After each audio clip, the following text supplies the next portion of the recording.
You've felt it before, haven't you? That quiet distance creeping in between you and the person you love. It doesn't show up all at once. It sneaks in slowly, like silence filling a room. One day you realize it's been weeks since you really asked them how they're doing. Not just how was your day, but how are you really? And maybe when you think about asking, your stomach tightens. Because it feels awkward, forced, unnatural, like you're suddenly exposing something too vulnerable. But let me ask you this, why does checking in with the person you're closest to feel harder than talking to a stranger about the weather? Why can you scroll endlessly through your phone, type out long texts to a friend, pour your thoughts into social media, but freeze when it's time to look your partner in the eye and ask the simplest, most important question? The truth is, this is where so many relationships start to drift apart. Not in dramatic fights, not in betrayals, but in the everyday silences. In the absence of asking, listening, understanding. And here's the part no one tells you. The distance doesn't come because you don't love each other. It comes because neither of you knows how to cross that invisible line between we're fine and let's really talk. So here you are carrying questions you don't ask, feelings you don't share, and a longing for closeness that sometimes feels out of reach. And if you've been here long enough, you know the danger it builds. The more days go by without a check-in, the heavier the silence feels. Until one day you don't know how to break it anymore. But what if I told you this doesn't have to be your story? What if I told you that checking in with your partner doesn't have to feel awkward, forced, or artificial?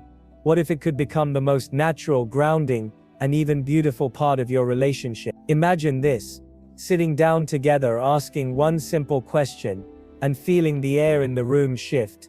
Walls breaking, hearts opening, connection flowing back in. Imagine your partner exhaling in relief because finally they feel seen. And imagine the look in their eyes when they realize you weren't just being polite, you genuinely care. That's what this conversation is about. It's about learning how to check in, without the awkwardness. It's about rewiring the way you think about communication in your relation. And by the end of this, you'll know exactly how to take those small but powerful steps that bring you closer, every single day. Now here's the first truth you need to understand. The awkwardness isn't coming from the question itself. It's coming from the fear underneath. You're afraid of what they might say. You're afraid they'll brush it off, or worse, that they'll open up and you won't know what to do with it. You're afraid of being too much, too vulnerable, too needy. So instead, you avoid, you wait for the right moment, which somehow never comes. And in the waiting, the distance grows. But think about this. Hasn't your partner at some point shown you that they want to be understood? Haven't they sighed a little heavier when they came home? Stayed quiet a little longer at dinner? Haven't there been moments when you could sense something was off, but you didn't ask because you didn't want to make it awkward? And didn't part of you regret it later? See, checking in is less about what you say and more about the message behind it. When you ask someone how they're really doing, you're not just looking for words. You're telling them, I notice you. I care about what's happening inside you. You don't have to carry it alone. That's the message. That's the lifeline. And sometimes, that's all it takes for someone to breathe again. But here's the challenge. Connection isn't convenient. You don't always get the perfect moment, with the candles lit and the mood calm. Sometimes you have to step into the middle of the mess, into the busy day, into the ordinary silence, and simply say, hey, I just want to check in with you. How are you really doing? And the more you practice it, the less awkward it becomes. Think about it like this. The first time you try anything new, it feels strange. The first time you speak up in a meeting, the first time you go to the gym, the first time you try a new skill, you feel clumsy. But after a while, it becomes part of you. The same is true here. If you keep waiting until you don't feel awkward, you'll wait forever. The only way through it is to practice, to lean into it, to make it normal. And let me tell you, when you do, everything changes. Because relationships don't fall apart when people stop loving each other. They fall apart when people stop checking in. When you stop being curious. When you stop asking the questions that make the other person feel known. And you don't have to let that happen. So right now, I want you to picture this moment. Your partner walks through the door, after a long day, instead of the usual routine. Hey, how was work? Fine. You pause. You look at them, not just their face, but their eye. And you say, hey, before we get busy with everything else, I just want to check in. How are you doing today? Like really? Do you feel that shift? That's not awkward. That's intimacy. That's love showing up in action. And that's the kind of love that Now here's where most people get it wrong. They think checking in means sitting their partner down, like it's some kind of interrogation. You know the look, crossed arms, serious voice. We need to talk. No wonder it feels awkward. Who wouldn't tense up at that? But that's not what real check-ins are. They're not a spotlight, they're a soft lamp. They're not about putting someone on the defensive. They're about giving them space to exhale. The way you bring it up matters just as much as the words you use. And the truth is, your partner doesn't need a perfect speech. They just need to feel your presence.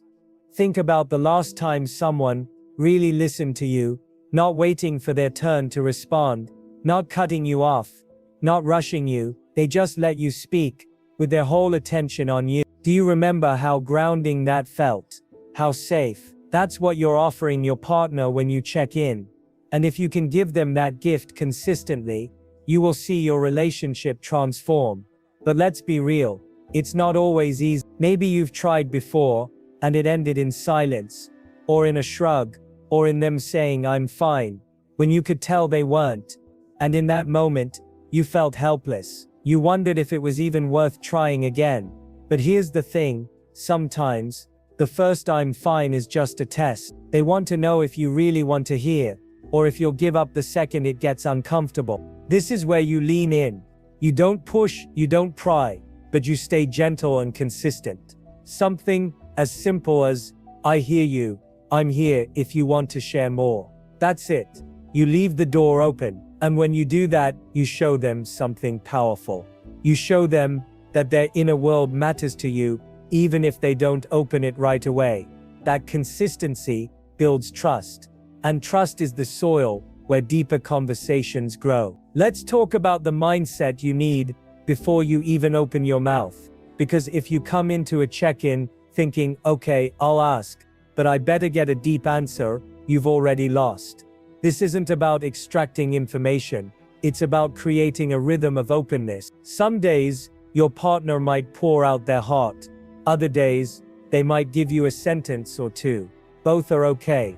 What matters is the ritual, the habit, the signal that says, I see you every single day. Here's a simple shift that changes everything. Instead of thinking of check-ins as conversations, think of them as invitations. You're not demanding they share, you're inviting them to. You're saying, here's a space I made for you, if you want it. That space itself is healing, even when the words are few. Now let's get practical. How do you actually bring it up without making it weird? The secret is weaving it into the everyday moments. You don't need to dim the lights and sit face to face unless you want to. Sometimes the best check-ins happen in the car, while you're cooking dinner together, or while you're lying in beds, scrolling your phones. All it takes is noticing the moment and choosing to ask. Picture this, you're chopping vegetables side by side, and you glance over. Hey, before we get into everything else, how are you feeling about life these days? I don't mean the schedule or the work stuff. I mean you. You see how soft that feels. You're not demanding, you're not cornering, you're gently opening a door. And more often than not, they'll walk through it. Another example, you're both in the car, music playing, silence filling the space. You turn it down, just a little and say, hey, I just want to check in. How's your heart these days? Simple, disarming, safe.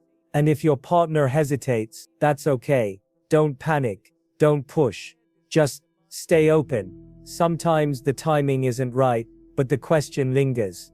Later that night, they might circle back with, earlier when you asked me, actually I've been feeling, and suddenly the door is wide open. But here's where you need to be careful. Checking in is not about fixing, It's not about solving every problem or jumping in with advice. If your partner says, "I've been feeling overwhelmed at work," don't immediately respond with, "You should talk to your boss," or "Maybe you need to switch jobs." Not yet. First, stay with their feelings. That sounds really heavy. I can imagine that's been a lot on you. Do you feel the difference? One shuts the door, the other keeps it wide open. Because here's the truth. Most of the time, people don't want answers. They want understanding.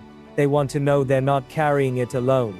That's what checking in gives them, the relief of not being invisible. Now let's address the awkwardness again. Because no matter how much advice you get, the first few times you try this, it will feel strange. That's normal. But awkward isn't the enemy. Disconnection is. Awkward is just the doorway you walk through to get to something deeper. Think about the first time you said "I love you." Weren't you nervous? Didn't your heart race? But wasn't it worth it? That's what this is like. And the more you do it, the more natural it becomes. Over time, your partner will come to expect it, not in a pressured way, but in a comforting way.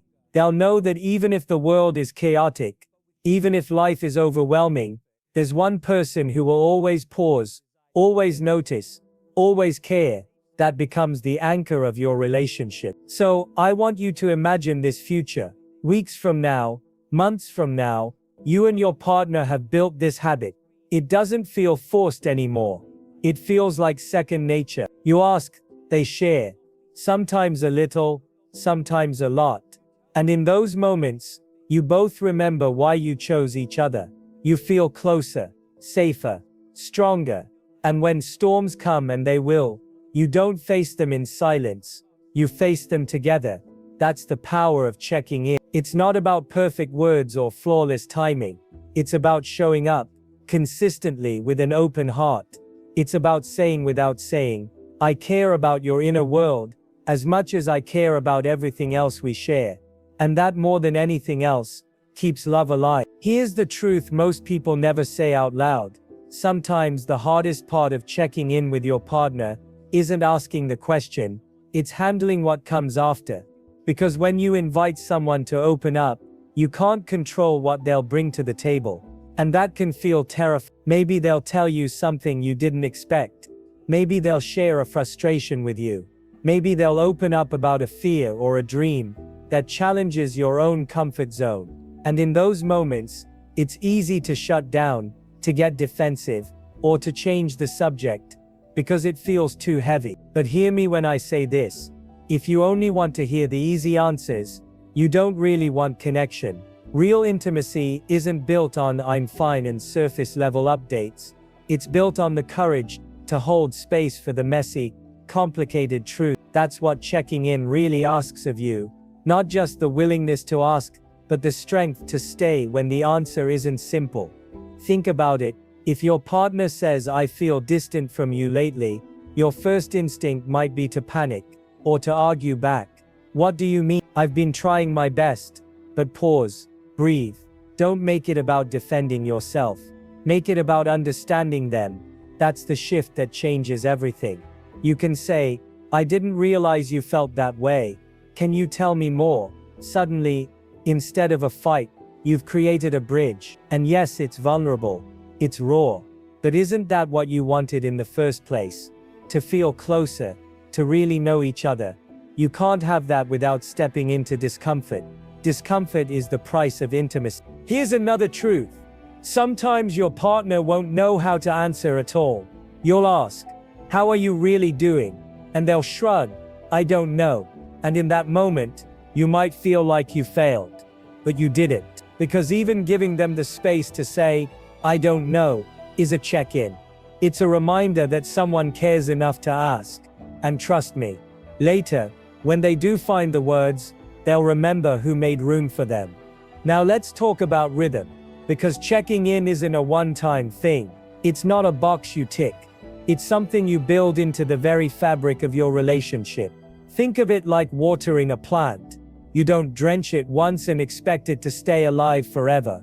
You water it regularly, consistently, even when it doesn't look thirsty. That's how it thrives. So what does rhythm look like in real life? Maybe it's a 5-minute check-in every evening before bed. Maybe it's a longer conversation once a week, where you ask each other deeper questions. Maybe it's just staying attuned to the little signals, a sigh, a quiet mood, a faraway look, and gently asking in the moment. The point isn't the schedule. The point is the consistency. And don't underestimate the small check-ins. They matter. Sometimes a simple "how's your heart today" can carry more weight than a long drawn-out talk. Because it's not about the length of the conversation, it's about the intention behind it. It's about proving, over and over again, I see you, I choose you, I want to know you every single day. But let's get real again. Sometimes, no matter how well you check in, you'll hit walls. Misunderstandings will happen. Your partner might misinterpret your questions as criticism. You might feel hurt if they don't open up as much as you hoped. That's normal. That doesn't mean you're doing it wrong. It means you're two humans trying to figure out how to love each other better. And love, real love, is a lifelong practice. The key is to not give up when it feels messy. If they misunderstand you, clarify gently. I'm not asking because I think something's wrong. I'm asking because I care. If they don't open up much, don't pressure. Just keep the door open. If emotions rise, remind yourselves you're on the same team. Every check-in is a chance to grow, not just in closeness, but in patience, empathy, and resilience. And here's the beautiful part: when you stick with it, when you keep showing up with honesty and tenderness, something shifts. The awkwardness fades, the misunderstandings soften, the walls come down. And one day, you'll notice something amazing. Your partner begins to check in with you. They'll start asking the questions back. They'll notice your sighs, your silences, your moods, because love is contagious like that. When you model presence, it inspires presence. Imagine this future. You've had a hard day, the kind that leaves you drained and quiet. You don't even realize how heavy you've been carrying it until your partner looks at you and says, "Hey, you seem a little off. Want to talk about it?" In that moment, you feel seen, you feel cared for, and you realize the check-ins you started didn't just help them. They built a culture of connection that now holds both of you. That's the gift of this practice. It's not just about avoiding awkward silences. It's about building a foundation where both of you can be fully human, messy, tired, joyful, afraid, hopeful, and still fully loved. It's about creating a relationship where "how are you" is never just small talk, but an invitation into each other's hearts. So yes, it might feel strange at first. Yes, it might stir up things you didn't expect. Yes, it might even feel clumsy along the way. But think about the alternative. Think about what happens when couples don't check in. Distance grows, misunderstandings harden. One day you wake up next to someone you no longer know. And that's a pain far worse than a little awkwardness. So choose the awkwardness, choose the courage, choose the small, consistent moments of connection that keep love alive. Because in the end, it's not the grand gestures that hold a relationship together. It's the daily choice to show up, to ask, to listen, and to love. And maybe when you ask that question tonight, "How are you really doing?" you'll see it happen. The softening, the trust, the connection flowing back in, and you'll realize it was never about avoiding awkwardness. It was about finding the kind of closeness that awkwardness was guarding all along. Take a moment and breathe, really breathe, because everything we've been talking about, every moment of awkwardness, every check-in, every risk of asking and listening, it all comes down to one truth. You want love that lasts. You don't just want a partner to share bills or routines with. You want a connection that feels alive, safe, and real. And here's the secret.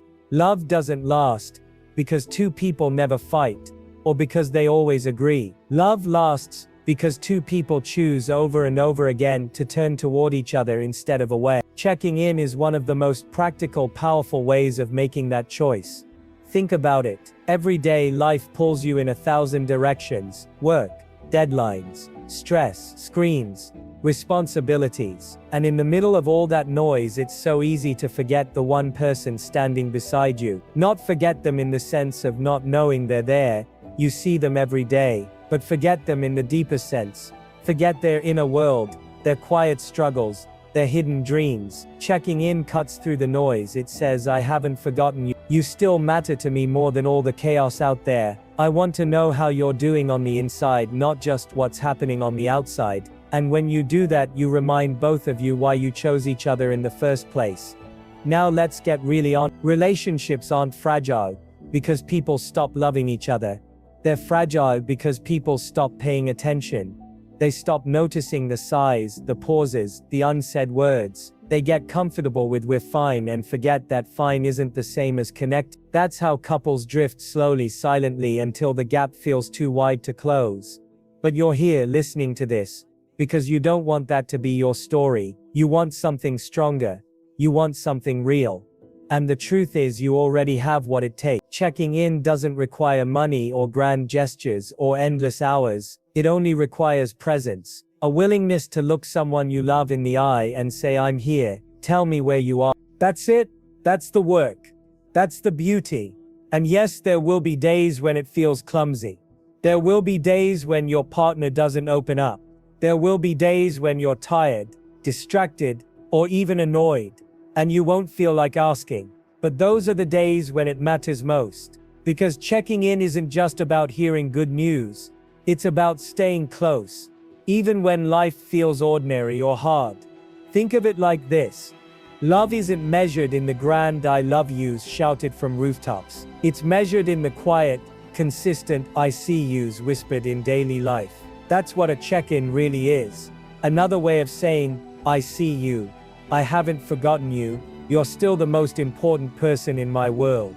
And over time, those moments add up. They build a story of resilience, of intimacy, of trust. They create a foundation so strong that even when storms come, you don't crumble, because you've practiced turning toward each other, not away.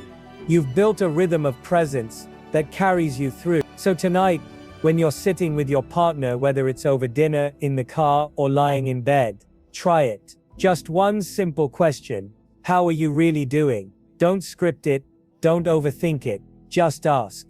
And then listen. Really listen. Let them know they're safe with you. Let them know their truth won't scare you away. That's how you turn awkward into intimate. That's how you turn silence into connection. That's how you turn an ordinary night into a moment you'll both remember. And here's the part I don't want you to miss. This isn't just about your partner. It's about you too. When you make space for someone else's heart, you teach them how to make space for yours. When you show up with curiosity, you invite them to do the same. That's how relationships evolve. Through mutual presence, mutual care, mutual love. So maybe one day soon you'll come home, tired, carrying more than you realize. You'll drop your bag, sit down quietly, and before you can even say a word, your partner will look at you and ask, hey, how are you really doing? And in that moment, you'll feel what you've been giving all along, the gift of being seen. That's the circle. That's the reward. That's the love you've been building, one check-in at a time.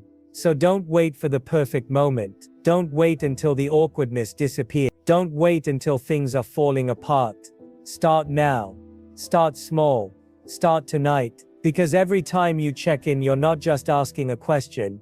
You're writing the story of a love that listens, a love that loves. And maybe, just maybe, years from now, you'll look back and realize the closeness you share, the trust you built, the intimacy that carried you through. None of it happened by accident. It happened because you cared enough to ask. It happened because you turned toward, instead of away. It happened because you dared to check in, even when it felt awkward. That's how love survives. That's how love thrives. That's how love thrives.